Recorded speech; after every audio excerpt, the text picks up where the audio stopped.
қазіргі кезде мұғалімдер жасанды интеллект құралдарын сабақтарында мүмкіндігінше қолданып жатыр. Маған мына видеоны осындай кеңес беріп жүрген бір мұғалім жіберді. Ол айтады маған осындай маған жасап беріңізші деп. Сосын мен сұраймын, бұны не үшін жасайсың, қандай мақсатта қолданасың деп. Осындай педидеяға керек маған, ашық сабаққа керек, елдерді вау деп таңғалдыру үшін керек деп айтады. Сосын бұл көрнекілік осы жерде тұрсын. Енді мен мына бір видеоны қарасаңыздар, мынау танымал бір мұғалім екен. Осы мұғалім өзінің оқушыларымен түсірген рилс. Осы мұғалімнің рилсында мен назарымды аударған нәрсе мынау Free Fire деген ойын болды. Жалпы осы Free Fire ойынын осы жастағы балалардың көпшілік ойнайтыны. Мен оны өзімде зерттеу жасап көрдім. Осы жастағы балалардан сұрап көріп едім, қандай ойын ойнайсыңдар деп. Көпшілік осы Free Fire ойнайды екен. Бұл ойын негізінен 2017 жылы шыққан екен. 2019 жылы Google'да ең көп ізделген сөз осы Free Fire екен. Біздің де оқушыларымыздың ойнайтын жаңағы рилстан көреміз. Free Fire деген ойынды не үшін айтып отырмын? Балалар ойнайды. Қане қарап көрейікші. Бұл ойыннан бір үзінді қойдым видеома. Не жердегі қандай керемет, ұшып келе жатқан самолет, одан ар жағында карта тұр, одан кейін парашютпен түседі. Осының барлығын жаңа ойнаған балалар бірден меңгеріп басқарып отыр. Ана жерде картаға қарайды, қай жерге түседі, одан кейін түскен жерінен 3D бүкіл нені қарайды, былай айналасын. Бұны неге айтып отырмын? Жаңа бірінші видеомызда көрсетілген көрнекілік. Сосын бізде мұғалімдердің арасында QR код деген бір әлемнің жасанды интеллект шығуымен әлем бір жаңа бір деңгейге көтерілсе, бізде QR кодтың қолдануымен мұғалімдер бір жаңа деңгейге көтерілген сияқты осы QR кодты көп қолданады. Сондықтан да QR кодты қолданған кезде бір қандай мақсатқа жетесің, қандай білімдік немесе тәрбиелік.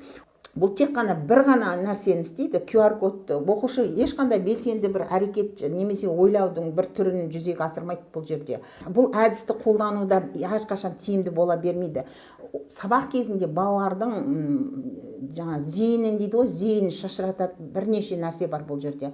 Жасалған жаңа коробка бар, ол телефонды алу керек, QR кодты шығару керек, ол жерде видео шығады, анау 3D видеолар шығады, немесе толықтырылған шындықтың несі шығады, видеосы шығады. Бұл жерде бірнеше әрекет жасалады. Сонда мынандай бір теория бар.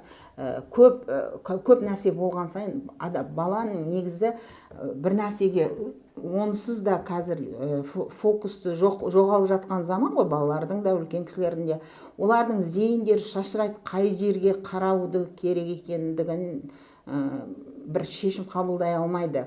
Және де оны жарайды қарады дейік, жаңағы QR кодтан телефондармен басып көрді дейік. Сонда қандай білімдік мақсатқа жетеміз, немесе құндылыққа. Осы төрт бұрыштың үстіне тағы да мынандайды қосып, тіпті құндылықтарға баулу деген кезде мұғалімдер тіпті таңғалып жатыр. Шауып бара жатқан картоннан жасалған ат, немесе асық, сосын топқа бөлу деген бар. Қазақ үйлерді немесе нелерді қойып қояды. Қазақ үйлерді соны басса топқа бөлу дейді. Соны топқа бөлу деген нәрсе бір ғылыми, бір керемет бір мақсат сияқты болып кетті. Ол сабақ 45 минуттың өзінде осыншама топқа бөлуге, осыншама әр нәрсені қолданып қаншама уақыт кететін болса, басқа негізгі білімді беруге ол уақыт қалай тауып жатқаны туралы ол басқа бір мәселе, басқа бір видеоның әңгімесі болатын сияқты. Енді жаңағы неге қайта оралсақ, бағанағы Free Fire ойынында балалар өте керемет мынандай көріністермен, осындай бірнеше қабілеттермен дағдыларды жетілдіре отырып, әрине ол 10-15 сағат ойнау емес, сондай пайдалы жағы да бар ойынның. Мен бұл жерде айтайын деп отырғаным, балалардың бұндай диджитал әлемге таныс екендігі, яғни суға жүзген балықтай екендігі. 10-11 сыныпта осындай көрнекіліктерді әкеліп көрсетіп жатыр, TikTokты қарасаңыздар. Сонда сіз анандай балаларға, Free Fire ойнап жүрген балаларға осы көрнекілікті әкелу арқылы сонда не үйретпекшісіз деген сұрақ туындайды да менде. Әрине балалар бұл мұғалімнің әкелген нәрсесін өздерінің құрметіне, мұғалімнің құрмет дегеніне байланысты үндемей отыра береді, немесе аса қатты мән бермейді, немесе көпшілігі де білет, осы ашық сабаққа алып келді ғой, апай көрсете берсін деп отыра береді. Олар үшін қызық емес, өйткені олар қайтадан айтам, Free Fire ойнап жүрген балалар. Көп жағдайда мұғалімдер маған кеңес сұрап жазған кезде мен оларға түсіндіруге тырысамын. Жасанды интеллект құралдарын мақсатқа байланысты және сабақтағы тиімді құрал ретінде қолданыңыз. Біреуді вау дегізу үшін қолданбаңыз. Және де сіздің алдарыңыздағы балалар, сіз не жасасаңыз да оларды таңғалдыра алмайсыз, себебі олар Free Fire ойнаған балалар. Ал біз Тетрис және жылан ойнағанбыз. Сабақта шынымен де білімді және құндылықтарды беруге тиімді болатын әдіс-тәсілдерді таңдаған дұрыс шығар деген оймен осы видеомды аяқтайын.